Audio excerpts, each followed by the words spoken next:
Emergency provisions, Hindi में कहेंगे आपातकालीन प्रावधान। ये 3 अनुच्छेद हैं। एक तो अनुच्छेद 352 है, एक 356, एक 360। राष्ट्रपति जो है इमरजेंसी जो है प्रोविजंस लगाता है और ये काउंसिल ऑफ मिनिस्टर या प्रधानमंत्री की रिकमेंडेशन पे लगाए जाते हैं। तो देखते हैं इसमें कौन कौन से हैं। एक तो ये 352 है, आर्टिकल 352।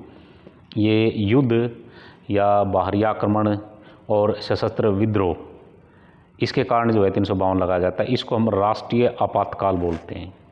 ये पूरे देश में भी लगाया जा सकता है और देश के किसी एक खास हिस्से में भी लगाया जा सकता है। जैसे बॉर्डर का एरिया है, वहाँ अगर युद्ध हो जाता है तो वहाँ भी ये लगाया जा सकता है। पूरे देश में भी लगाया जा सकता है 352।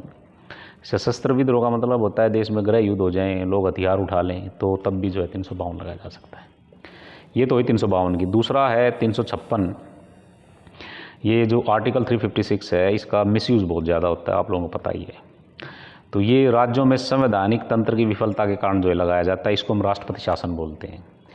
जैसे अगर गवर्नर को ये लगता है, राज्यपाल को ये लगता है कि जो राज्य की जो प्रशासनिक मशीनरी है, चीफ मिनिस्टर है या दूसरे अधिकारी हैं, वो संविधान को लागू करने में असमर्थ हैं या कानून को जो है कानून के अनुसार कार्य करने में असमर्थ है, या ये हो सकता है कि क्राइम का रेट बहुत ज़्यादा बढ़ गया है और राज्य सरकार जो है उसको कंट्रोल करने में विफल है, महिलाओं के खिलाफ बहुत ज़्यादा अत्याचार हो रहे हैं और मतलब कि जो राज्य सरकार उसको नियंत्रित नहीं कर पा रही है, तो राज्यपाल जो अपनी रिकमेंडेशन जो है राष्ट्रपति को देगा राष्ट्रपति शासन लगाने के लिए। तो राष्ट्रपति उसको रिव्यू करके, तो रिव्यू तो एक्चुअली में काउंसिल ऑफ मिनिस्टर प्रधानमंत्री वगैरह करते हैं, लेकिन जो सारे के सारे देश में जो कानून जो लागू किए जाते हैं वो राष्ट्रपति के नाम से किए जाते हैं। तो राष्ट्रपति जो है वहाँ 356 लगा देता है और जो राज्य का जो प्रशासनिक व्यवस्था है वहाँ का नियंत्रण है केंद्र सरकार अपने हाथ में ले लेती है।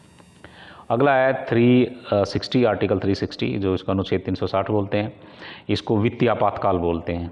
अगर भारत की वित्तीय जो स्थिति है, स्थायित्व, स्टेबिलिटी, वो खतरे में आ जाए तो जो है वित्तीय आपातकाल लगाया जाता है। जैसे कि देश के ऊपर बहुत ज़्यादा कर्जा बढ़ जाए और जो है मार्केट में जो पैसा बहुत ज़्यादा आ जाए, लिक्विडिटी ज़्यादा हो जाए और क्या है कि भाई महंगाई बढ़ जाए, तो मतलब एक तरीके से ये है कि भाई जो देश की वित्तीय जो स्थिति है वो खतरे में हो जाए।